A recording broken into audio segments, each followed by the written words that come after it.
Wendy Williams earned about $10 million a year at her peak, $55,000 an episode, and in February 2022, she lost the legal right to touch a single dollar of it. She did not go broke. The money did not vanish. One phone call to a bank pulled it all out of her hands. So where did it go? And who is spending it now?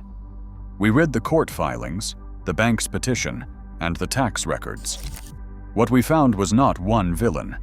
It was a line of people reaching into the same accounts. Wendy Williams did not inherit a dime of that fortune. She built every dollar of it herself, out of nothing but a microphone and a voice that audiences could not turn off. And that is what makes losing control of it so strange, because the money was never handed to her. She took it. She spent years grinding through radio, from small stations to the afternoon slot at Hot 97 in New York, then a syndicated show on WBLS that ran for years. Her whole brand was that she said the things other hosts were too polite to say. She asked celebrities the questions that made them squirm. She feuded on air with some of the biggest names in hip-hop, and one of her radio interviews with Whitney Houston became so infamous, it is still talked about decades later. That reputation, the woman who would go there, is exactly what got her the television deal. Hold on to that, because it matters later. The Wendy Williams Show launched nationally in 2009, sold into syndication by a company called Debmar Mercury. The model was simple. Test the show for 6 weeks in a handful of big city markets, and if the numbers held, roll it out across the country. The numbers held. Before it even went national, Forbes reported the show was positioned to bring in $25 to $35 million in its first year alone. She got her star on the Hollywood Walk of Fame that same year, and her then husband, who we will come back to, was sitting right there as a co-executive producer, drawing a paycheck from the machine his wife's name was building. For over a decade, it worked. The Purple Chair, the Hot Topics segment, the studio audience she called her co-hosts, carried on stations across the country and reaching millions of viewers every single weekday. At the height of the show, she was pulling in a reported $10 million a year, and that is before the fragrance line, the wigs, the books, and the endorsements. So how much did she actually have? Here is the one number that is not a guess. In a court document from May 2019, a portfolio held at Wells Fargo listed her total holdings at roughly $7.3 million. That figure comes from a filing, not a tabloid. The fortune was real, it was documented, and it was still sitting there. Which is exactly what makes the next part so strange. The trouble did not start with Wendy Williams. It started with her son. By 2021, her health was visibly failing. She had already fainted live on air once, dressed as the Statue of Liberty, and she had been diagnosed with Graves' disease and a condition affecting her lymphatic system. More and more of her affairs were being handled by her only child, Kevin Hunter Jr., who held power of attorney over her accounts.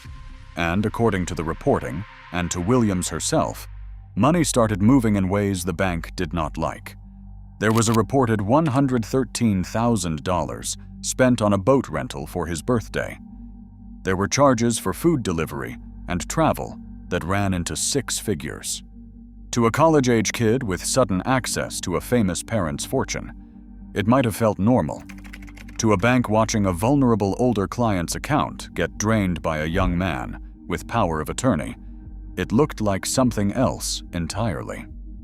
The bank's fraud alert system is built for exactly this pattern, a sudden run of large withdrawals from an older client's account, and when it triggered, it did not just cut off her son. It froze the woman it was trying to protect right along with him. Then came the detail that the fans still argue about in the comments. When the bank called to verify the activity, someone allegedly got on the phone and pretended to be Wendy Williams. Williams has said a woman her son had introduced her to tried to reach her money by impersonating her, and that the bank caught it and shut it down. We label that as her account because the phone call itself sits behind sealed doors. Her son, for the record, denies any wrongdoing and says the money went to his mother's care and his own tuition, and that his accounts got frozen right alongside hers. But here is what Williams said on camera, and she did not soften it. She said her money got stolen, and then she said, "Thank God the bank stepped in." Sit with that for a second. A woman looked at the freeze that locked her out of her own fortune and called it the thing that saved her, because what the bank did next was something almost nobody saw coming. In early 2022, a financial advisor at Wells Fargo named Lori Schiller reported that Williams appeared to be of unsound mind. The bank did not just flag the account. Under a federal rule that lets banks pause transactions when they suspect an older client is being exploited, Wells Fargo froze everything, and then it went to the New York State Supreme Court. In its own petition, the bank wrote that it had strong reason to believe Williams was the victim of undue influence and financial exploitation. Think about how unusual that is. A bank asked a judge to take a client's money away from the client, to protect her from the people around her. The court agreed. It declared Williams a person who could no longer manage her own affairs and appointed a legal guardian with control over her finances, her medical care, and where she is even allowed to live. She could no longer choose her own lawyer, sign her own contracts, or spend her own money. If that setup sounds familiar, it should. It is the same legal machinery that controlled Britney Spears for 13 years, and we will come back to that comparison at the end. This is also the part the gossip channels get wrong when they say she went broke. The money did not disappear the day the show ended. It got walled off from the person who earned it. The fortune still existed.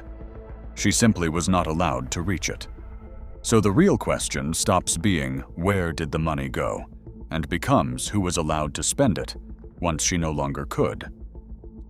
Start with the man who had been spending it the longest. Her ex-husband, Kevin Hunter. He was married to Williams for over 20 years, and for most of that time he was not just her husband. He was her manager. The man she trusted with her heart was also the man in charge of every dollar her name generated. Then in 2019 it came apart, when it emerged that Hunter had been in a long relationship with another woman, Sharina Hudson, who reportedly gave birth to his child while he was still married to Williams. She filed for divorce, and it got ugly. The settlement is documented. Hunter received a one-time payment of $250,000 to relocate. He signed over his share of the production company they had built together, and Williams kept a life insurance policy worth $1 million with him named on it. There was no permanent alimony written into the deal, but according to sealed filings described in reporting, Williams kept paying him anyway, to the tune of $37,500 a month. And here is the timing that tells you everything about why he is fighting so hard now. His payments reportedly stopped in early 2022, the exact moment the accounts froze. 2 years later, the Guardian went to court to claw back $112,000 in support the estate said he had been overpaid. So in 2025, Hunter sued. He filed a $250 million lawsuit calling the guardianship a form of, in his words, fraudulent bondage. And separately, he claimed Williams had hidden $48 million from him during the divorce. Now remember who is talking. This is a man accused of controlling her accounts for 2 decades, whose personal income stopped the day she lost access to her own money. A judge threw the lawsuit out later that year, and Williams herself publicly denounced it. His claims are exactly the kind of thing our channel labels as alleged and walks past, because the person making them has every reason in the world to want that freeze lifted. If you are following how a real fortune gets pulled apart from every direction at once, subscribe. We take one of these stories apart every week, because the next hand in the pocket is the one the guardianship was supposed to protect her from. Here is the uncomfortable part. The guardianship costs money too. serious money, and it comes straight out of the fortune it is supposed to be protecting. The court-appointed guardian is a New York attorney named Sabrina Morrissey, and the estate pays for everything around the case. It pays for the memory care unit where Williams now lives, a small studio suite in Manhattan that reportedly runs about $25,800 a month, a place Williams herself has called a dump. It pays a monthly retainer of around $10,000 to the one lawyer Williams is allowed to keep. She had bought a Manhattan condo in 2021 for roughly $4.5 million. The Guardian sold it in 2024, reportedly for well under that. And sitting on top of everything is a federal tax lien of about $568,000 on her apartment, for taxes owed from 2019 and 2021, generated while the guardianship was already running. In New York, this kind of arrangement is called an Article 81 guardianship, and once it is in place, it is extremely hard to get out of. The guardian and the attorneys around the case are paid out of the ward's own estate, often by the hour, and the detailed accountings of what they bill are filed under seal. Which means even Williams's own family cannot see the full picture of how fast the money is going. They see only the results: the condo gone, the fortune shrinking, and a woman who cannot fire a single one of them. Now the fans in the comments keep raising one specific case, and they are right to raise it. There is a documented pattern in guardianship law, and Morrissey has been at the center of one version of it before. A man named Jose Verdugo won a personal injury settlement of about $5.5 million, and Morrissey served as his guardian for 5 years.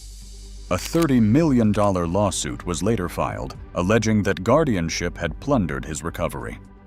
We have to be fair here, because this is exactly where lesser channels lie to you to make the story hit harder. That lawsuit was withdrawn in 2023 without a single ruling, so nothing was ever proven against her, and it would be dishonest to pretend otherwise.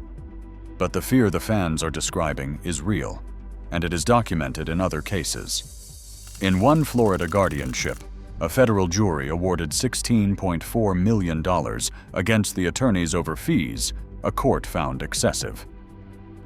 The system the viewers are worried about is real. Whether it is what is happening to Wendy Williams specifically is a question her sealed file will not let anyone answer, and that secrecy is its own kind of answer. And then there is the strangest money story of all, because this one turned her tragedy into a product. 1 month after the guardianship began, a company was quietly formed called the Wendy Experience Incorporated. The Guardian says she never authorized it and did not know who created it. In January 2023, right before Williams was diagnosed with dementia, that company signed a contract with a production studio to make a documentary about her. The project had started as a planned comeback story, and it turned into a record of her unraveling instead. That became the Lifetime film about her, and when it aired, it pulled the network's biggest non-fiction debut in 2 years. So how much did Williams get for a film about her own ruin?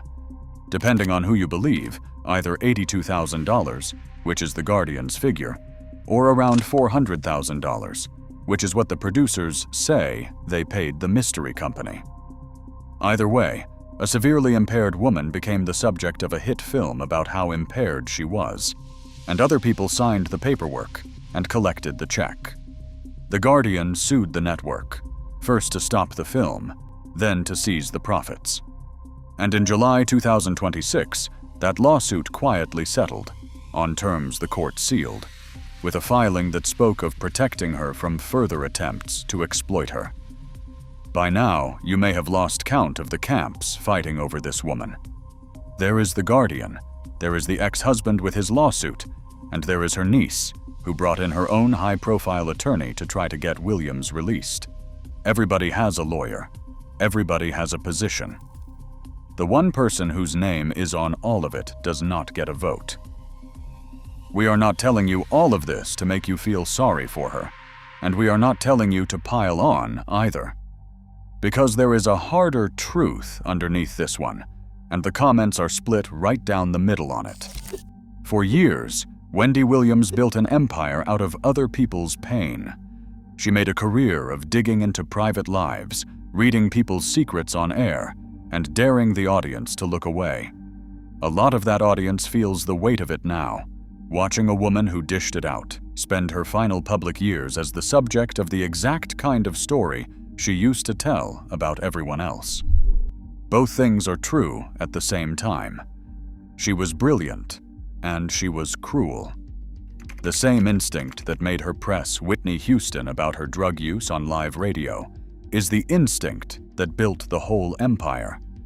And it is the instinct a lot of viewers cannot stop thinking about, now that the private life being read out loud belongs to her.